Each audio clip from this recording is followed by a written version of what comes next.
Hello friend, तो हमारे लिए कल बैंक निफ्टी में बहुत ही अच्छा ट्रेड बन सकता है, तो इसलिए इस एनालिसिस को ध्यान से देखिएगा। ठीक है। और देखिए यहाँ पे कुछ चार्ट पैटर्न भी बन रहे हैं, एक एम पैटर्न बन रहा है, एन पैटर्न भी बन सकता है और हेड एंड शोल्डर भी बन सकता है। तो ये तीनों में हम लोग जो भी पैटर्न बनेगा उस पर हम लोग ट्रेड करेंगे। ठीक है। तो इसलिए इस एनालिसिस को ध्यान से देखिएगा और समझिएगा। ठीक है। तो देखिए, अगर फिलहाल अभी बात करें तो फिलहाल अभी जो है ना कहीं ये दो लाइन, एक रेड लाइन और एक ग्रीन लाइन के बीच में जो है ना ट्रेड कर रहा है। ठीक है। और कहीं ना कहीं एक रेड लाइन जो ट्रेंडिंग रेसिस्टेंस लाइन है, तो अगर आप ध्यान से देखें तो कुछ इस प्रकार से भी ट्रेड हमें बनता हुआ दिख रहा है। ठीक है।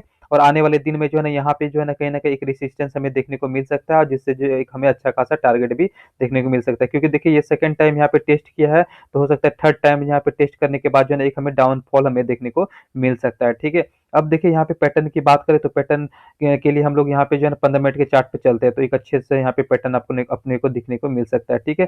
तो अगर आप यहाँ पे ध्यान से देखेंगे ना कहीं जो है एक आपको हेड एंड शोल्डर पैटर्न बनता हुआ दिखेगा। देखिए यहाँ पे मैंने ये नेक लाइन ड्रॉ कर दिया है। ठीक है। तो देखिए यहाँ से अगर आप ध्यान से देखेंगे, ये नीचे आया, फिर एक अपसाइड का मूवमेंट किया, फिर डाउन साइड आया। ठीक है। फिर एक अपसाइड का मूवमेंट किया। तो कुछ इस तरीके से जो है ना आप देखेंगे तो लास्ट में क्लोजिंग जो है ना 42,563 के आसपास में क्लोजिंग देखने को मिला। तो कहीं ना कहीं अगर ये यहाँ तक आ जाता है तो हमारे लिए एक हेड एंड शोल्डर का पैटर्न का जो है यहाँ पे देखने को मिलेगा। ठीक है। अगर जिस साइड भी अगर हेड एंड शोल्डर का पैटर्न हमें जो है ना ब्रेकआउट अगर देखने को मिलेगा, तो जो डिस्टेंस होगा ना, ये वाला डिस्टेंस, हमें उतना डिस्टेंस जो है ना देखने को मिल सकता है। ठीक है।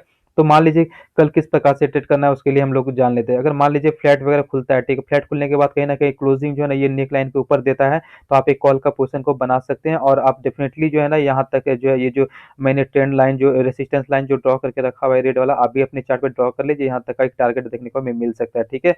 अगर मान लीजिए कहीं ना कहीं खुलती है क्या कहते हैं गैप अप वगैरह, ठीक है, गैप अप खुलने के बाद जो है ना कहीं आपको मिलता है इसके नियर क्या कहता है ये जो नेक लाइन जो ये जो नेक लाइन है ना, ये मैंने बना के रखा है, तो यहाँ के अगर नियर मिलता है तो फिर आप सपोर्ट पे एक जो है ना पोजीशन बना सकते हैं। अदरवाइज बहुत ज्यादा गैप अप वगैरह खुलने के बाद अगर मान लीजिए सीधा जाने लगता है जाए तो छोड़ दीजिएगा। ठीक है। तो आपको ट्रेड जो है ना इस रेसिस्टेंस के नियर आप यहाँ पे एक बना सकते हैं। ठीक है। तो ये हो गया हेड एंड शोल्डर के आसपास का बात। ठीक है। अब देखिए दूसरा पैटर्न क्या बन सकता है। देखिए या तो अभी ये बन गया ना, तो अब देखिए कहीं ना कहीं ये भी एक चार्ट पैटर्न हमें देखने को मिल सकता है। ठीक, एन पैटर्न का। तो मान लीजिए तो आप ये एक एन पैटर्न भी फॉलो करके जो है ना इसके ब्रेकआउट पे आप ट्रेड ले सकते हैं। ठीक है। या फिर क्या हो लेकिन क्लोजिंग पे ही लेना है। ठीक है। अगर मान लीजिए कहीं ना कहीं अगर इसको जो है ना एक एम पैटर्न बनाना है, ठीक है, तो कुछ इस तरीके का अगर मान लीजिए पैटर्न इसको बनाना होगा, तो आपको क्या करना है, इसका जब नेक इस नेक लाइन का जब हमें ब्रेक डाउन मिलेगा, तो फिर आप यहाँ पे एक पुट का पोजीशन को बना सकते हैं। आपका जो टारगेट है ये ग्रीन लाइन तक का रह सकता है। ठीक है। और आपका स्टॉप लॉस जो होना चाहिए, ये जो आप देख रहे हैं ये वाला ये पॉइंट है। ठीक है। तो कहीं ना कहीं जो है ना इसके ऊपर आपका स्टॉप लॉस होना चाहिए। ठीक है। अगर वीडियो पसंद आता है तो प्लीज लाइक एंड सब्सक्राइब कीजिएगा। तब तक के लिए धन्यवाद।